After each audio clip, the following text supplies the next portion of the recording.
Bermula pada tahun 1786, British ini telah berjaya menempatkan kekuasaannya dengan menguasai 3 buah negeri di Tanah Melayu, iaitu Pulau Pinang, Singapura dan Melaka.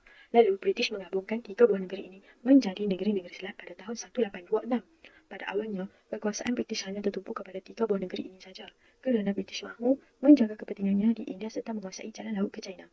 Namun, sebelum tahun 1874, keselamatan perdagangannya mula terancam disebabkan oleh kekacauan yang berlaku di negeri-negeri Melayu, iaitu Perak, Selangor, Pahang dan Negeri Sembilan. Kekacauan tersebut berlaku disebabkan oleh masalah dalam negeri itu sendiri, seperti perebutan takhta dan persaingan antara kongsi-kongsi gelar, hingga memberi kesan kepada negeri-negeri selat. Ini telah menyebabkan golongan saudagar di negeri-negeri selat mendesak British untuk melakukan campur tangan agar negeri-negeri selat tidak terkena tempias yang lebih besar. Jadi, bagi memastikan kepentingan British di negeri-negeri selat dalam keadaan yang baik, British telah mula melakukan campur tangan ke atas negeri-negeri Melayu melalui perjanjian Bangkok yang telah dipersetujui dan ditandatangani oleh British dan Sultan daripada negeri-negeri Melayu. Menerusi perjanjian Bangkok 1874, segala sistem politik, ekonomi dan sosial di negeri-negeri Melayu telah mengalami perubahan dengan mengikut sistem yang bermodelkan sistem British. Pertama adalah unsur sistem kenegaraan Melayu dalam kerangka negara kolonial British dari sudut pandang politik. Sebelum kedatangan kolonial di negeri-negeri Melayu telah pun mempunyai sistem pemerintahan dan institusi berkerajaan tersendiri, di mana setiap negeri Melayu akan diketuai oleh ketua kerajaan masing-masing yang dikenali sebagai raja.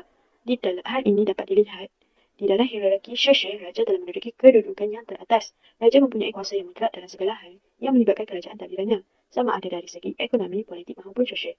Baginda akan dibantu oleh beberapa orang pembesar yang dilantik olehnya dalam menguruskan pemerintahan di kerajaannya. Selain sebagai ketua kerajaan, Raja juga diangkat sebagai khalifah Allah di muka bumi. Oleh hal demikianlah, Raja merupakan ketua agama Islam dan juga lambang kedaulatan bagi kerajaannya. Jadi, rakyat perlu patuh terhadap perintah baginda dan rakyat akan dianggap terhaka jika rakyat membantah. Namun, bermula pada tahun 1874, ia telah menjadi titik perubahan ke atas struktur pentadbiran dan institusi berraja di negeri-negeri Melayu. Hal ini kerana menerusi perjanjian Bangkok 1874 yang telah ditandatangani oleh British dan negeri-negeri Melayu, sistem residen telah diperkenalkan di negeri tersebut. Hal ini telah menyebabkan hierarki sosial telah berubah, di mana residen telah menduduki kedudukan yang teratas dengan menggantikan raja. Malah secara tidak langsung, peranan raja turut berubah. Jika dahulu baginda mempunyai kuasa penuh ke atas sistem ekonomi, politik dan sosial di kerajaan takbirannya, tetapi sejak sistem residen diperkenalkan, residen telah ambil peranan raja, di mana residen yang dilantik akan berkuasa dalam pentadbiran negeri-negeri tersebut.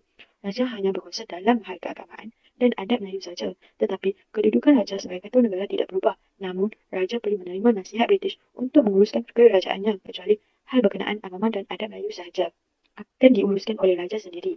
Sebelum kedatangan kolonial di negeri-negeri Melayu, negeri-negeri tersebut telah pun mempunyai sistem perlembagaan tersendiri. Buktinya, ia telah wujud sejak zaman Kesultanan Melayu Melaka yang dikenali sebagai Hukum Kadun Melaka. Ia merupakan undang-undang bertulis yang diubah untuk dijadikan sebagai satu garis panduan kepada pemerintah dalam mentadbir kerajaannya.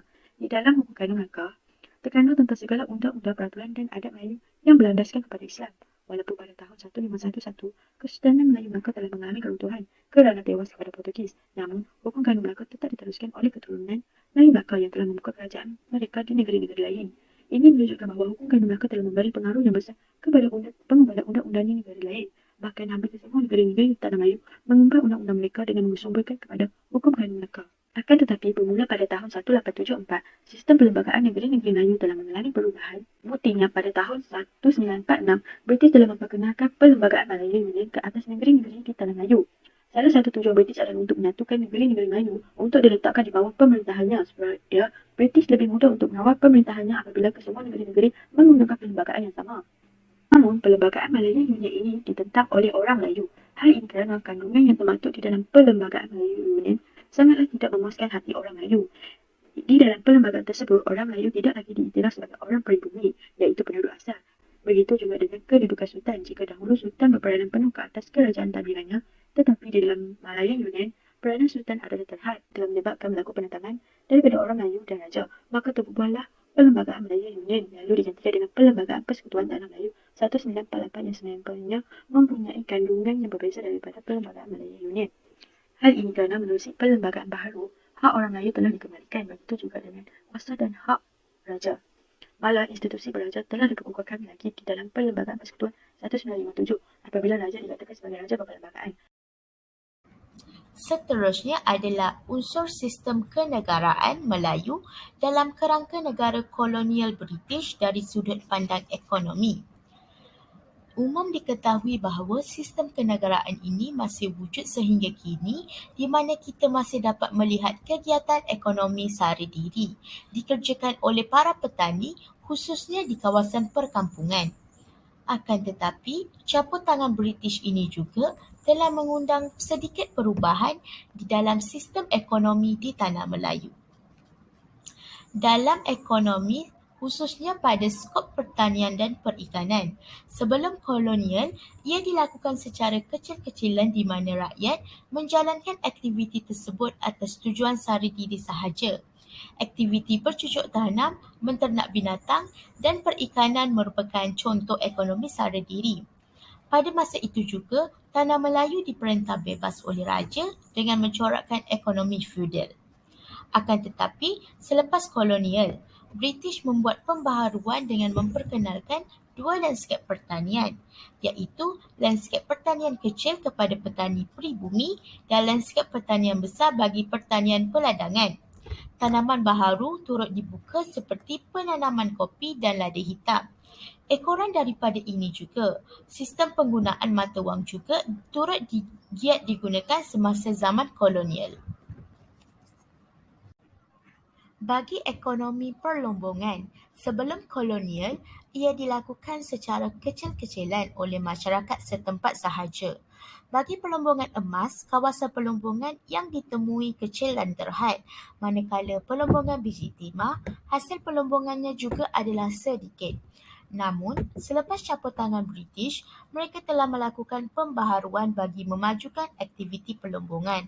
Hal ini kerana British melihat perlombongan sebagai sumber keuntungan pada masa itu. Mereka telah membawa tenaga buruh dari luar seperti tenaga buruh Cina dan India untuk bekerja dan mereka telah diberi pengetahuan kepada aktiviti perdagangan dan perniagaan. British juga telah memperkenalkan dasar ekonomi British dan menggalakkan pemodal-pemodal dari luar melabur di Tanah Melayu. Dasar tidak campur tangan yang dijalankan oleh British dalam hal ehwal adat dan budaya Melayu telah menimbulkan banyak isu perbincangan dalam kalangan pengkaji sejarah. Walau bagaimanapun, secara kasarnya dalam struktur utama adat istiadat Melayu, ianya boleh dikatakan masih berakar umbi teguh dan tidak berubah sejak daripada dahulu lagi. Adat dapat dierti-katakan sebagai satu peraturan yang sudah diamalkan sejak turun-temurun di dalam sesebuah masyarakat sehinggakan ianya menjadi suatu peraturan dan hukum yang harus dipatuhi dalam kehidupan. Istiadat ialah peraturan atau kaedah untuk melakukan sesuatu perkara supaya ianya boleh diterima masuk oleh adat. Intipatinya, adat dan istiadat ni mereka saling bergantungan antara satu sama lain. Adat merpati di Negeri Sembilan bermula apabila berlakunya diaspora ataupun penyebaran orang Minangkabau dari Sumatera ke Tanah Melayu ratusan tahun yang dahulu. Namun begitu, merpati yang diamalkan di Negeri Sembilan dan di Minangkabau adalah berbeza. Adat Temenggung ia diamalkan dan diterapkan di seluruh kawasan Tanah Melayu kecuali di Negeri Sembilan, Naning di Melaka dan sebahagian di Kampung Lukut, Kota Tinggi, Johor. Rukun kehidupan adat Temenggung ini turut melengkapi seluruh aspek kehidupan yang mana ia turut merangkumi tata cara peraturan hidup, adat istiadat Melayu dan kehidupan kemasyarakatan. Agama Islam ini berada dalam kategori sensitif dalam kalangan British. Ini disebabkan British ni mengetahui bahawa agama Islam adalah merupakan agama yang penting dalam kehidupan orang Melayu.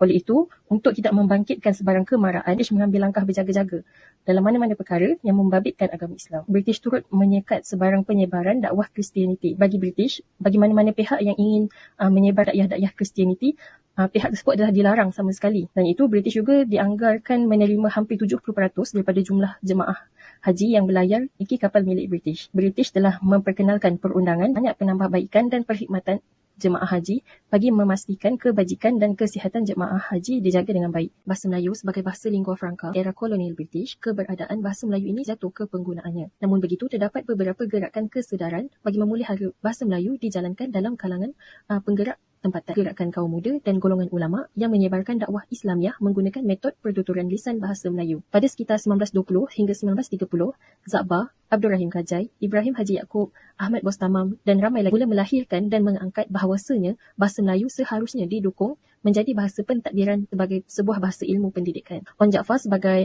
pengarang Warta Melaya telah mengutarakan isu yang sama di mana beliau telah menimbulkan rasa tidak puas hati terhadap sikap negeri Johor yang menggunakan bahasa Inggeris sebagai bahasa pentadbiran. Bagi sistem pendidikan Melayu, sistem pendidikan awal di Tanah Melayu sebelum kedatangan British adalah dalam bentuk tidak formal. Sistem pendidikan masyarakat awal di Tanah Melayu juga adalah berlandaskan kepada pengajian Islam. Dengan adanya kedatangan British, pembinaan sekolah vernacular dibina berlandaskan dengan kepenggunaan kepada bahasa ibunda masing-masing. Terdapat sesetengah pengkaji yang menganggap bahawa sekolah vernacular ini dibina ibarat melepaskan batuk di tangga sahaja kerana silibus pembelajaran yang disediakan hanyalah pada tahap yang rendah. Dengan adanya tahap pendidikan yang rendah ini, orang Melayu hanya akan bekerja di peringkat bawahan sahaja seperti pemandu kereta, kerani pejabat dan pengusaha di kampung. Kesimpulannya, kemasukan British di Tanah Melayu membawa kepada banyak proses perubahan, penukaran dan penambahbaikan sama ada dalam sistem pemerintahan, ekonomi dan sosial di Tanah Melayu. Kolonialisme British di Tanah Melayu turut membawa kepada pengukuhan penguasaan, kuasa dan pengaruh British. Namun begitu, eksploitasi demi eksploitasi yang dibawa oleh British turut menanamkan dan memperkuatkan kemarahan nasionalisme dalam kalangan tokoh tempatan untuk mula menuntut keadilan. Identiti dan ketuanan Tanah Melayu adalah menjadi salah satu aspek yang dipegang dan diperjuangkan dalam diri mereka.